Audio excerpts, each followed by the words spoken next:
My name is Paige Holloway. I am 29 years old, and I had been inside my Washington Lake cabin less than a day when my phone lit up with my mother's name. I had barely set my suitcase by the wall before Diane filled the silence with, "Your father and I are moving in tomorrow, so clear the guest room and make space in the drive." I stayed by the kitchen counter with one hand on the unopened coffee, listening as she added, "We already made arrangements, and I am not debating this with you." I looked past the window at the water, still gray from morning fog, and asked, "Why would you leave your place before speaking to me?" Because that was the part that landed wrong first. Diane let out a hard breath and came back with, "Because family does not schedule permission like strangers, Paige, and you have more than enough room for two people who raised you." Before I could answer, another message came through. A grainy photo of a yellow rental truck with the caption, "All packed. See you by noon," and a white note taped to a plastic bin. "Notary packet, keep dry." That note held me longer than her voice had, because people bringing blankets did not label bins like legal paper, and people asking for help did not arrive, already organized for signatures. I zoomed in until the letters blurred, then set the phone down and heard the room go quiet around Diane's last text. "Do not make this ugly when it can be simple." I had moved here to breathe again, but with that photo on my screen, I knew tomorrow was not a family visit. By the time the next message came through, Diane had moved from assumption to accusation. Writing, "I cannot believe you are making this harder after everything we have done." A minute later, Robert followed with, "Your mother is upset. Paige. So be reasonable and unlock the place when we pull in, because we have nowhere else tonight." I read both messages twice, noticing neither was Saljusan, neither one mentioned my resignation, my move, or whether I had slept, only that their timing now counted more than my consent. I locked the front door, checked the side entrance, and stood in the quiet with the truck photo still open, that white note turning the whole thing procedural.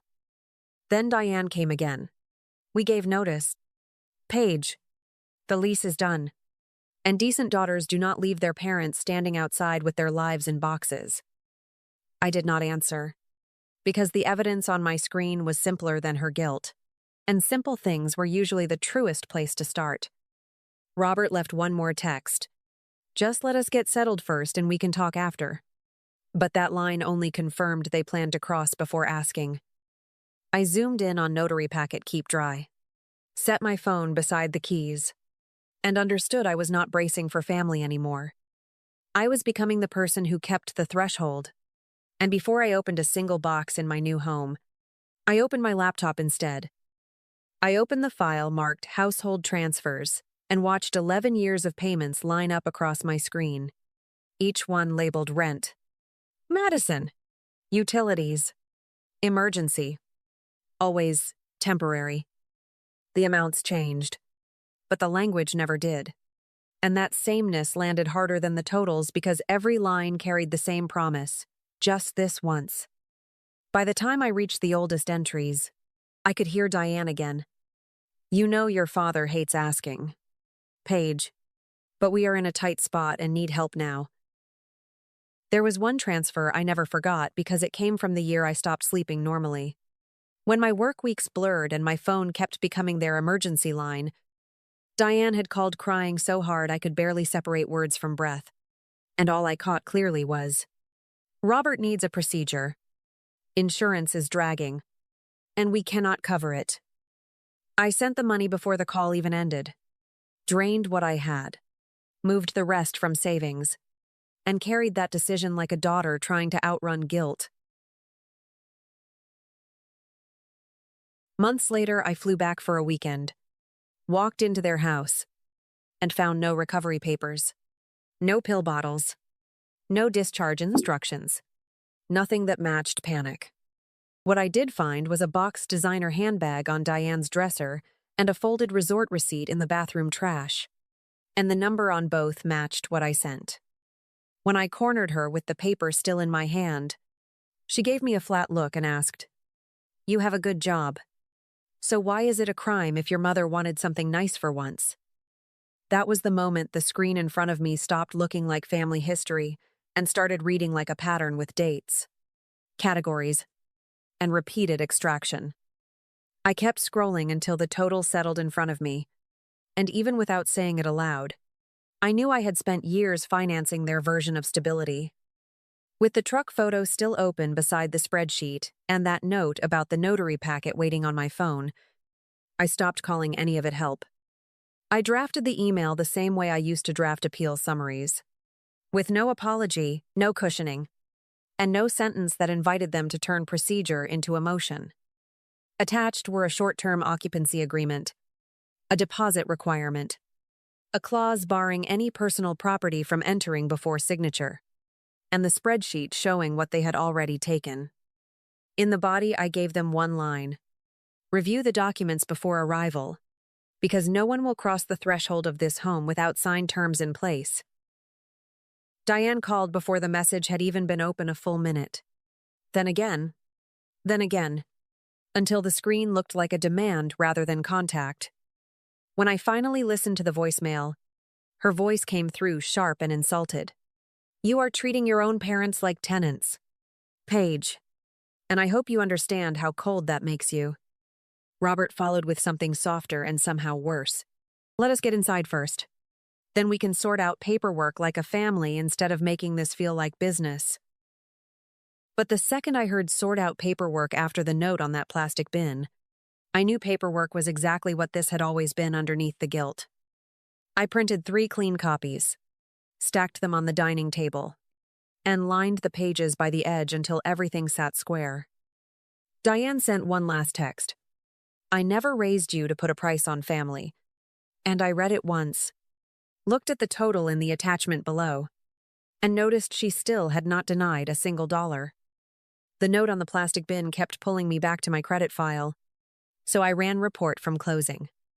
Buried under closed accounts was a line tied to my parents' address, a home equity account showing my name where it should never have been. I sat with the screen in the cabin and heard Diane's text again. Do not make this ugly, as if ugly had started this morning. The opening date stopped me harder than the balance, because I knew where I was that week, and it was nowhere near a signing table. I had been in Seattle for training.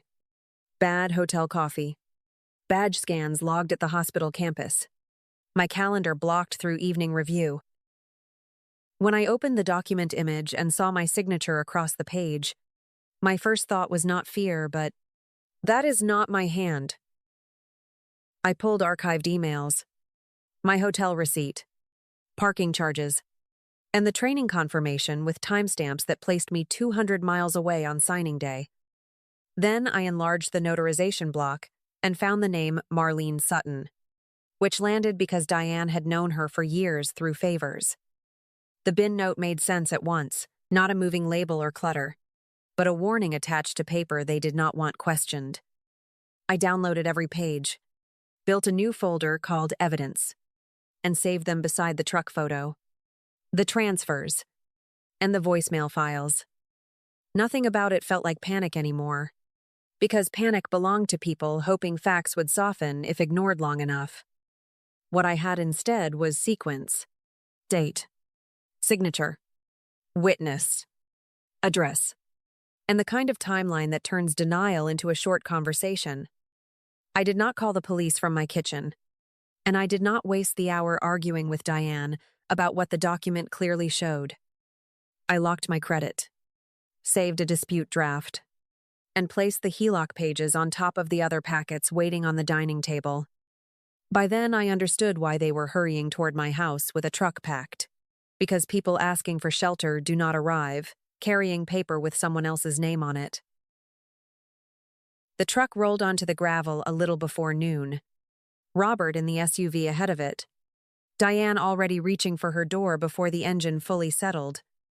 I opened mine first, stepped into the drive, and when the movers looked toward the house, I gave them the only line they needed.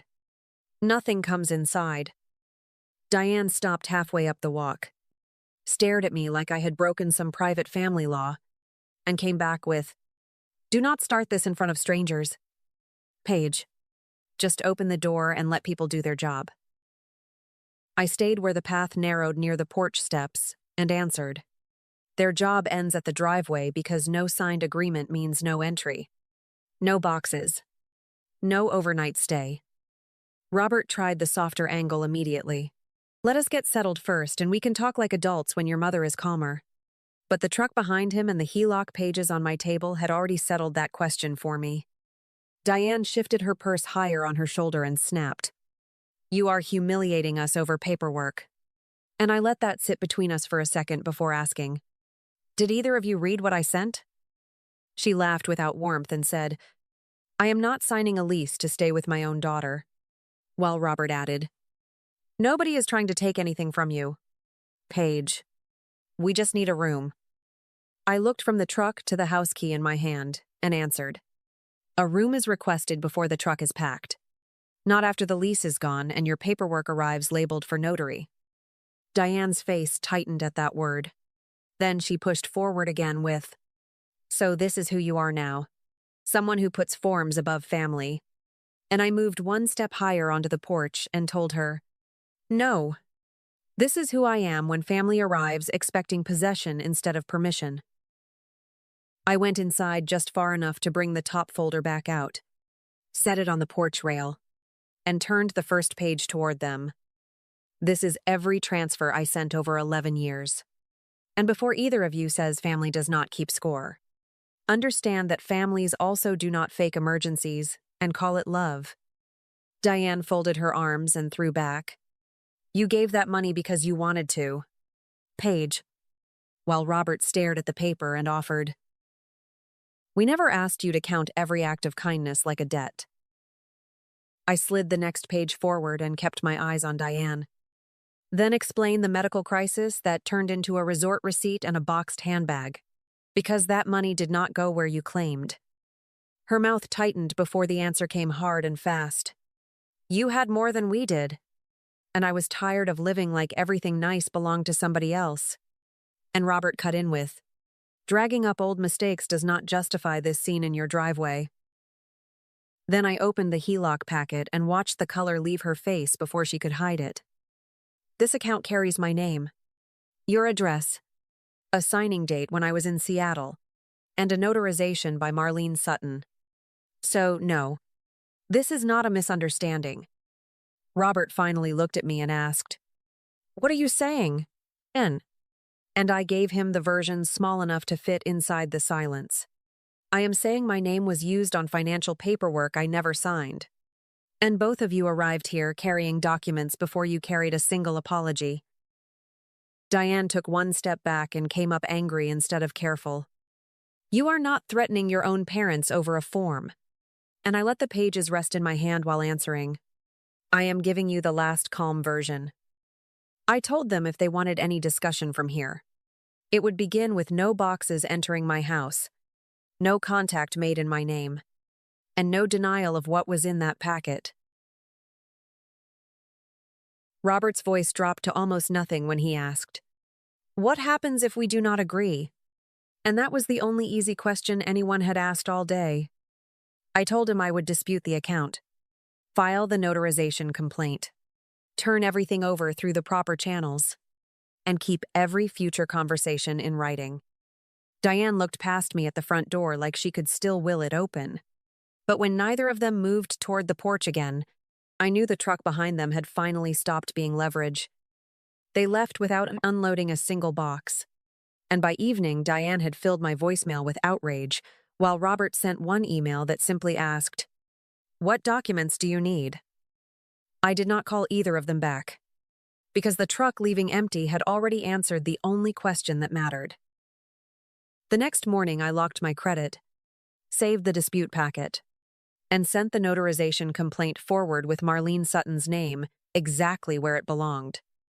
A week later, Diane stopped performing heartbreak and went quiet, which told me silence was finally costing her more than volume ever had. Robert wrote once more, shorter this time, I will gather what you asked for. And for the first time in my life, he sounded smaller than her shadow. Marlene Sutton reached out through a clipped message asking for context, but I kept everything where it belonged now. In documents, timestamps, and channels that did not bend for familiarity. What changed first was not the paperwork, but my body. Because the first morning I drank coffee without checking my phone, my chest stayed open. The first night I slept through without waking for a vibration. I understood how long fear had been living under ordinary sounds. Standing at the edge of the lake with the house behind me, still mine, I knew I had not recovered money first. I had recovered the right not to be used. Thank you for staying with me through this story.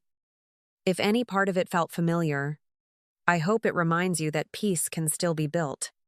Even after long years of pressure, I finally found room for new love, real rest, and a quieter kind of happiness. And I hope that for you too.